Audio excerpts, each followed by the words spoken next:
Hi guys, and welcome to the Sunderland vs Crewe match review. So Sunderland have just beaten Crewe at the Stadium Light by 1-0 in what was more so actually a very frustrating game, which I'll get into very shortly. But we'll start off with the starting 11. So we had Burge in goal. We had a back three of Bailey Wright, Luke O'Nien played on the left side of him, and Conor McLaughlin on the right side of Bailey Wright as well. We had the right wing back as Conor McLaughlin, Hume on the other side returning to the lineup. Then we had the midfield trio of Ledbetter just in front of the defence, and then Power and Scowen just a little bit further forward. Now up top we had Chris Maguire and Charlie White again. So getting into the game for the opening sort of 5 minutes, I would say maybe only 4 or 5 minutes, but it was quite largely played in our half. They looked relatively decent, Crewe, without really testing the keeper or really bothering us too much, but just quite a bit of possession in our half. They were putting a few decent crosses in here and there, but we were dealing with everything. And at this point I thought, oh God, we might be in for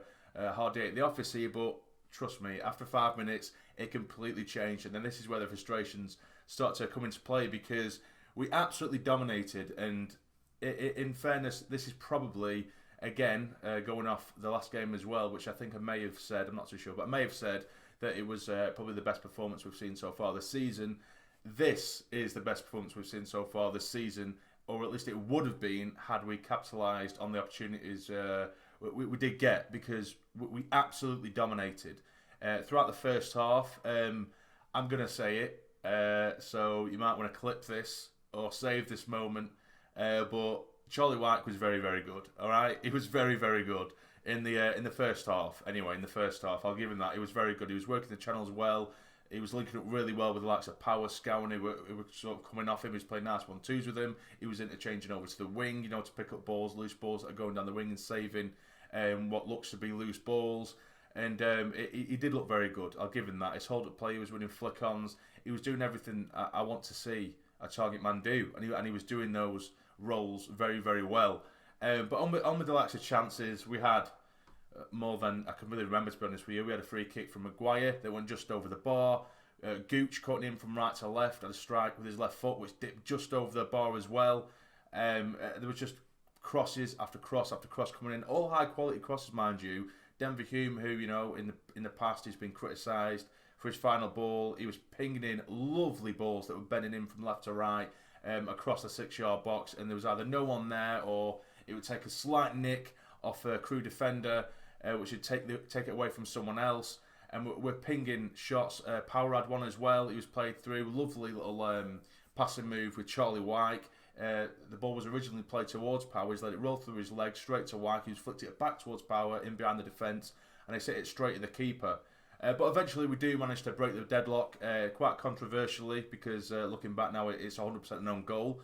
At first it was awarded to Charlie White because that is how he looked. Ball was whipped in from the right side, a lovely tempting ball, quite similar to last week, the kind of cross that it was, but from the opposite side.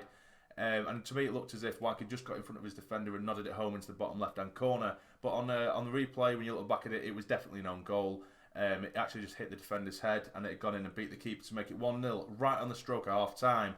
So I was buzzing with that, because I was thinking to myself at this point, because we've been peppering that goal so much, again without testing the keeper too much, I was thinking to myself, if we allow Crewe to go in at half-time somehow level after battering them so much, it's going to give them a chance to regroup, maybe change systems, or just address certain things that could easily sort of dress up our downfall in the second half. So I was really, really happy that we did manage to go into the half-time break a goal up.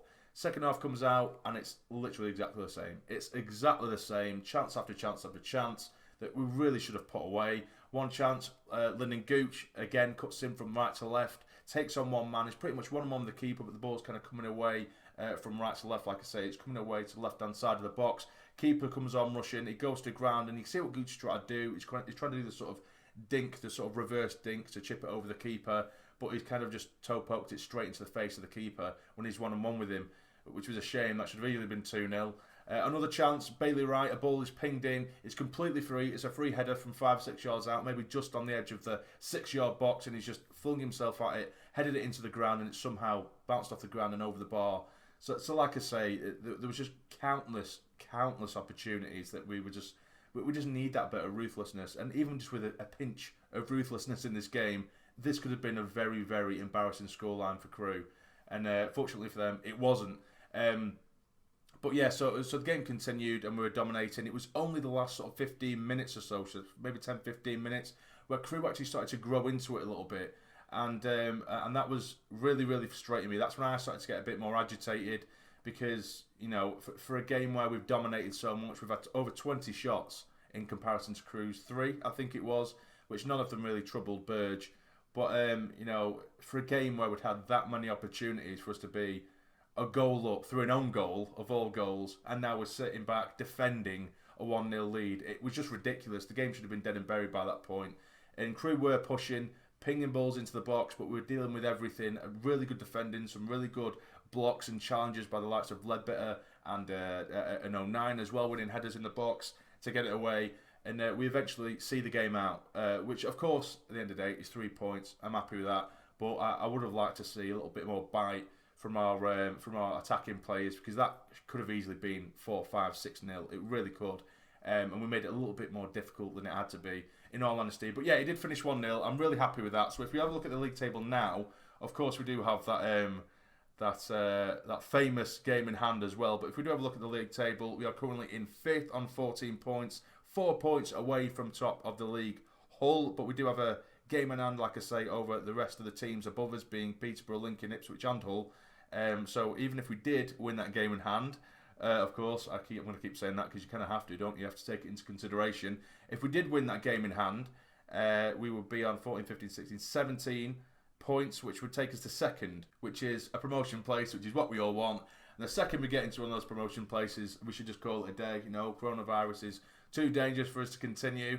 No, of course not. But tonight's performance in general, it really, really pleased me, because the high press that we gave them was it was insane. And I don't blame them for sort of tiring a little bit towards the end of the game, the final 10, 15 minutes, because at times, Crewe were trying to play it out from the back, and the press from the likes of Charlie White and the wing backs being McLaughlin or Hume pressing forward, and then you'd have Scowen on one side and Power on the other.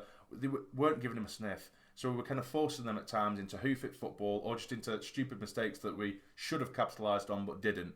But yeah, we get away with 3 points. Really, really pleasing performance, but with a bit more bite, we should have come away with a much bigger win. We go into Pompey this weekend, which unfortunately I won't be able to watch. I am at work. I've managed to sort of wrangle it around with work where I've been able to watch every game so far this season, but I can't this weekend, so there'll be no match review, and I won't be able to watch the game. So hopefully we do get the win there. But for my man of the match tonight, it was changing sort of every 20 minutes.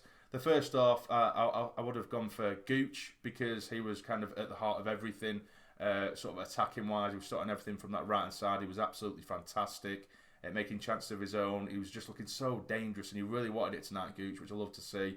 But then in the second half, I was more veering towards Grant Ledbetter again, because over the sort of course of the game, Ledbetter was very good. He was doing his usual stuff, dominating, controlling the game, and every sort of attack did begin with him. And every time we have the possession in our own third, Grant Ledbetter is screaming for the ball because he wants to dictate the play, and he does it so brilliantly well. And the class with some of his passes, and his long-range passes in particular, they should be illegal in League One. They really showed that they were just insane. Some first-time passes that stretch across the pitch that were just pinpoint, were just insane. It was just so good to see. I'm loving seeing Ledbetter in this role, and he's found a role that suits him, for his age, whereas last season when we did see him and we played him just sort of directly in the centre where you need someone who's a bit of a busybody, who's going to be box to box, he's not that player anymore, Grant Ledbetter, and I think he's come to terms with that. He's found this role now, because he doesn't have the legs to really bomb up and down the pitch consistently, which to be fair he did do at times tonight, but he doesn't have the legs to consistently do that. So this role suits him to a T, and he's a level above when he's in this role, so fair play to him.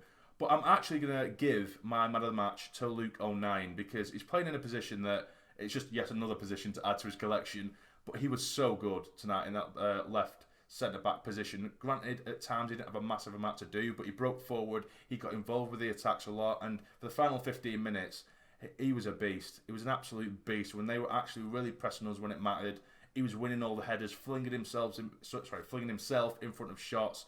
So I'll probably give my man of the match to Luke O'Nien. But that's it, guys. Another 3 points. I'm happy with that. Who is your man of the match?